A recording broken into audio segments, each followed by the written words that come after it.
Hi, I'm Carrie-Anne and welcome to Crash Course Computer Science. Last episode we talked about the basics of computer security, principles and techniques used to keep computer systems safe and sound. But despite our best efforts, the news is full of stories of individuals, companies and governments getting cyber attacked by hackers, people who with their technical knowledge break into computer systems. Not all hackers are bad though. There are hackers who hunt for bugs and try to close security holes in software to make systems safer and more resilient. They're often hired by companies and governments to perform security evaluations. These hackers are called white hats. They're the good guys. On the flip side, there are black hats, malicious hackers with intentions to steal, exploit, and sell computer vulnerabilities and data. Hackers' motivations also differ wildly. Some hack for amusement and curiosity, while cyber criminals hack most often for monetary gain.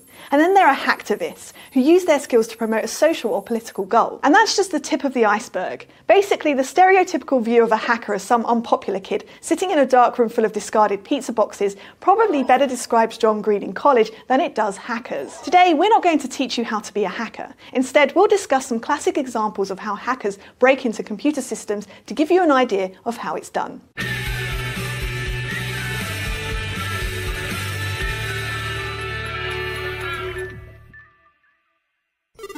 The most common way hackers get into computer systems isn't by hacking at all. It's by tricking users into letting them in. This is called social engineering, where a person is manipulated into divulging confidential information, or configuring a computer system so that it permits entry by attackers. The most common type of attack is phishing, which you'll most often encounter as an email asking you to log into an account on a website, say your bank.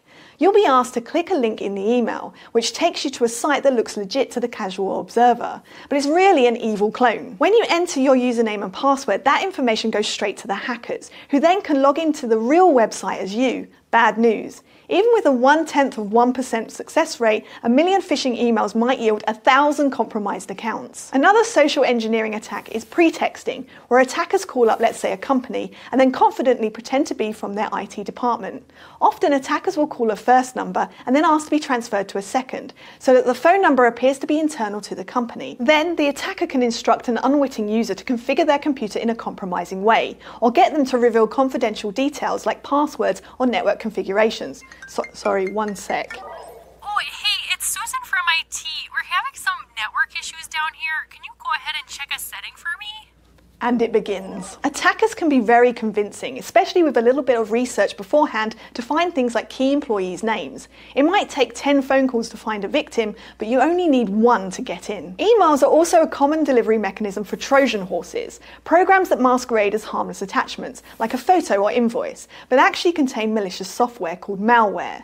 Malware can take many forms. Some might steal your data, like your banking credentials. Others might encrypt your files and demand a ransom, what's known as ransomware. If they can't run malware or get a user to let them in, attackers have to force their way in through other means. One method, which we briefly discussed last episode, is to brute force a password. Try every combination of password until you gain entry. Most modern systems defend against this type of attack by having you wait incrementally longer periods of time following each failed attempt, or even lock you out entirely after a certain number of tries. One recent hack to get around this is called NAND mirroring, where if you have physical access to the computer, you can attach wires to the device's memory chip and make a perfect copy of its contents. With this setup, you can try a series of passwords until the device starts making you wait. When this happens, you just reflash the memory with the original copy you made, essentially resetting it, allowing you to try more passwords immediately with no waiting. This technique was shown to be successful on an iPhone 5C, but many newer devices include mechanisms to thwart this type of attack. If you don't have physical access to a device, you have to find a way to hack it remotely, like over the internet. In general, this requires an attacker to find and take advantage of a bug in a system, and successfully utilizing a bug to gain capabilities or access is called an exploit. One common type of exploit is a buffer overflow. Buffers are a general term for a block of memory reserved for storing data. We talked about video buffers for storing pixel data in episode 23. As a simple example, we can imagine an operating system's login prompt, which has fields for a username and password. Behind the scenes, this operating system uses buffers for storing the text values that are entered. For illustration, let's say these buffers were specified to be of size 10. In memory, the two text buffers would look something like this. Of course, the operating system is keeping track of a lot more than just a username and password, so there's going to be data stored both before before and after in memory. When a user enters a username and password, the values are copied into the buffers, where they can be verified. A buffer overflow attack does exactly what the name suggests, overflows the buffer. In this case, any password longer than 10 characters will overwrite adjacent data in memory. Sometimes this will just cause a program or operating system to crash because important values are overwritten with gobbledygook. Crashing a system is bad, and maybe that's all that a mischievous hacker wants to do, be a nuisance. But attackers can also exploit this bug more cleverly by injecting purposeful new values into a program's memory. For example, setting an isAdmin variable to true. With the ability to arbitrarily manipulate a program's memory, hackers can bypass things like login prompts, and sometimes even use that program to hijack the whole system. There are many methods to combat buffer overflow attacks. The easiest is to always test the length of input before copying it into a buffer, called bounds checking. Many modern programming languages implement bounds checking automatically. Programs can also randomize the memory location of variables, like our hypothetical isAdmin flag, so that hackers don't know what memory location to overwrite, and are more likely to crash the program than gain access. Programs can also leave unused space after buffers and keep an eye on all those values to see if they change. If they do, they know an attacker is monkeying around with memory. These regions are called canaries, named after the small birds miners used to take underground to warn them of dangerous conditions. Another classic hack is code injection. It's most commonly used to attack websites that use databases, which pretty much all big websites do. We won't be covering databases in this series, so here's a simple example to illustrate this type of attack. We'll use structured query language, SQL, also called SQL, a popular database API. Let's imagine our login prompt is now running on a web page. When a user clicks login, the text values are sent to a server, which executes code that checks if that username exists, and if it does, verifies the password matches. To do this, the server will execute code known as a SQL query that looks something like this. First, it needs to specify what data we're retrieving from the database. In this case, we want to fetch the password. The server also needs to specify from what place in the database to retrieve the value from. In this case, let's imagine all the user's data is stored in a data structure called a table labeled users. Finally, the server doesn't want to get back a giant list of passwords for every user in the database, so it specifies that it only wants data for the account whose username equals a certain value. That value is copied into the SQL query by the server, based on what the user typed in, so the actual command that's sent to the SQL database would look something like this, where username equals Philbin. Note also that SQL commands end with a semicolon. So how does someone hack this?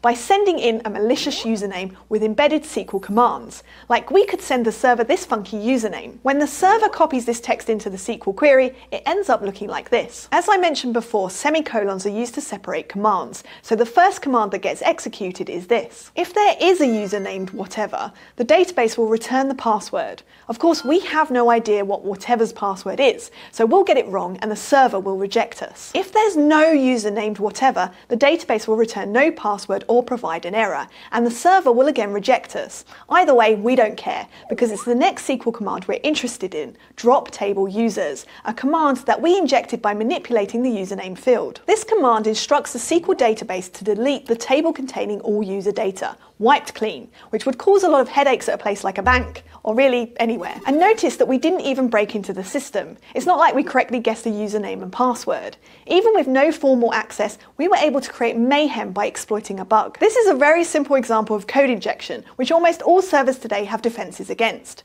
With more sophisticated attacks, it's possible to add records to the database, like a new administrator account, or even get the database to reveal data, allowing hackers to steal things like credit card numbers, social security numbers, and all sorts of nefarious goodies. But we're not going to teach you how to do that. As with buffer overflows, programmers should always assume input coming from the outside to be potentially dangerous and examine it carefully. Most username and password forms on the web don't let you include special symbols like semicolons or quotes as a first level of defense.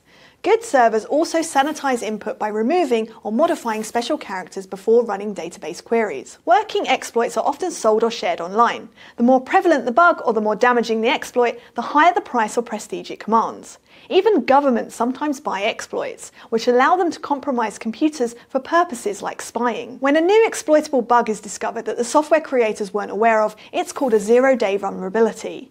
Black hat hackers rush to use the exploit for maximum benefit before white hat programmers release a patch for the bug. This is why it's so important to keep your computer's software up to date. A lot of those downloads are security patches. If bugs are left open on enough systems, it allows hackers to write a program that jumps from computer to computer automatically, which are called worms. If a hacker can take over a large number of computers, they can be used together to form what's called a botnet.